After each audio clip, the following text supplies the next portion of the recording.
Welcome to the Lowenstein Sandler podcast series.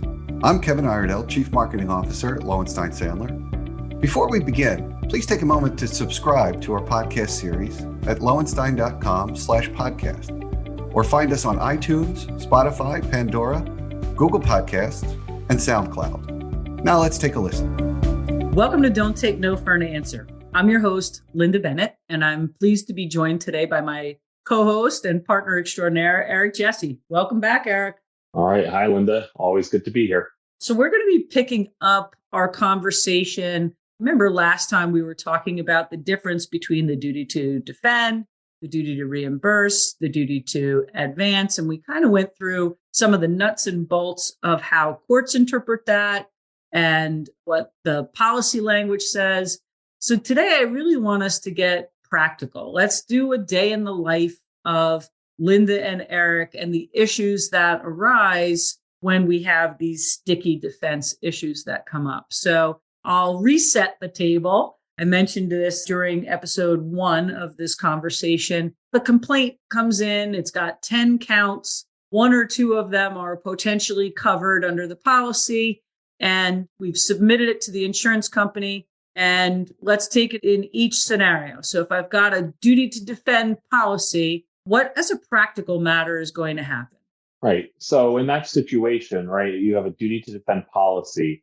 The insurance company, again, depending on state law, but they should be acknowledging the defense for the entire lawsuit because one covered cause of action or potentially covered cause of action is sufficient to trigger the duty to defend.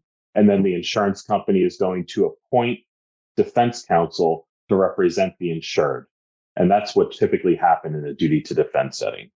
Let's flip the script. Now, same complaint, 2 potentially covered claims, and I've got a duty to reimburse or a duty to advance policy. What happens next? Yeah. So here, the carrier should again acknowledge a defense obligation, but this is where things can get a little bit more difficult. The insurance company might try to allocate defense costs. You as the policyholder may want to appoint your own defense counsel and have the insurance company pay 100% of that attorney's hourly rates. The insurance companies may be pushing back on that. So it gets a little bit more sticky in that situation. Yeah, and it's interesting too. We talked last time about allocation provisions that preset how much the insurance company is going to pay. And in some policies that we've reviewed, as you know, Eric, sometimes the policyholder will be given the choice. It will say the insurance company will defend if you quote unquote tender that claim to the insurance company. And one of the carrots that may be in that policy is the carrier says, and if you tender it to us, then we will pay 100% for that mixed claim where there's some covered claims and some not covered claims. Or policyholder, you will have the option to not tender the claim, defend it yourself, but then we're going to be assessing what is the potentially covered claim proportionally in relation to all of the other uncovered claims or uncovered parties. And that's when we really start to enter the wonderful world of allocation and negotiation. So Eric, let's walk through that. So now I've got a coverage position letter from a carrier where I've got a duty to reimburse or duty to advance language in the policy. I've got 2 potentially covered claims out of 10. And the carrier has told me, okay, we'll be paying 20% of your bills and eroding your $500,000 retention at a 20% rate. Am I stuck or is there something else I can do? Yeah. So I think that typically there is more you can do.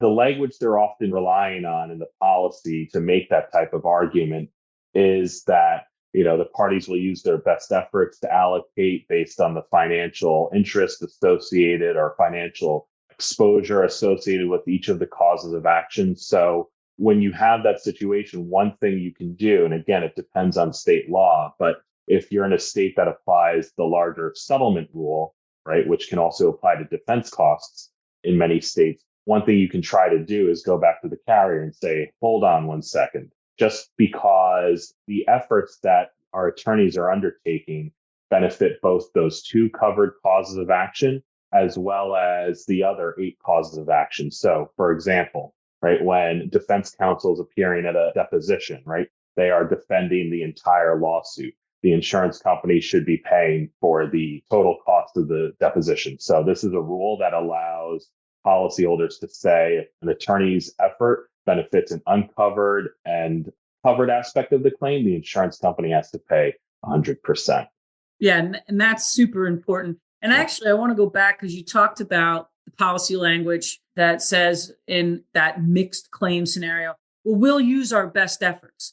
And as we know on Don't Take No for an Answer, we talk about it all the time.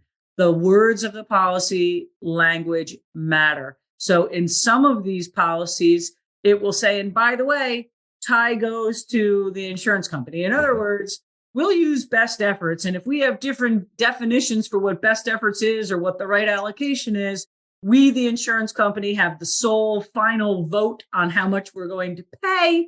And then some of those policies even go a step further and say, and when we disagree, we'll see in arbitration, a panel of 3 arbitrators where we're sharing the cost for that, which, of course, all of that is designed to force the policyholder into taking whatever the insurance company deems to give them on the allocation. And so, Eric, what do we do when we see that policy language as a quick best practice for our listeners?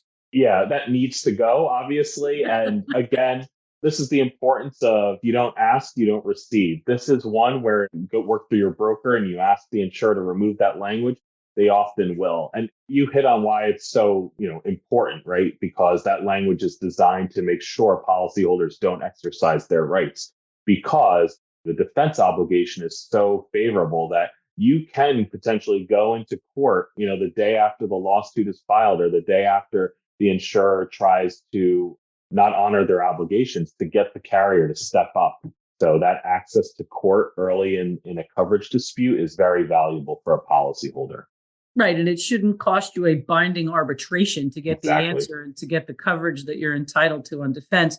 I always take every opportunity to say, read your policy in advance and have that negotiation in advance, because it's a very unhappy surprise for many of our clients after they've been presented with a claim. And then we get the question, why in the world did I buy this policy? All I bought was the right to sue my carrier and spend a lot of money to get the coverage I thought I was going to have in the first instance. Let's come back to my example. So now let's stick with a duty to reimburse, duty to advance policy. We've had the fight over what the appropriate allocation is going to be.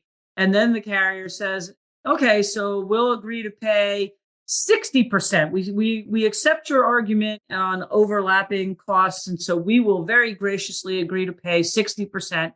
By the way, the panel rates that we use for our lawyers are $200 for a partner, $75 for an associate, and $15 for a paralegal. And I'm only slightly exaggerating there. What happens with that? Is the carrier allowed to further start to nip and cut and chop at the value of this defense coverage? Yeah, in that situation, right, the carriers seem to treat every case, whether it's a bet the company case, like a dog bite case. And that's why they're proposing those ridiculously low hourly rates. And in that scenario, again, go back to the policy language, because it's going to talk about reasonable defense costs that the insurance company needs to pay. And if you have a lawyer who charges more, those costs can still be reasonable. And there's case law throughout the country that requires an insurance company to actually step up and pay those higher rates. So there are arguments to try and get the insurance company above the $200 an hour for partners or associates. Great advice there. Now, Eric, we've run through the gauntlet. We've got the complaint in, we've got the carrier acknowledging their defense obligation. We worked through the allocation issue. We've worked through the hourly rate issue.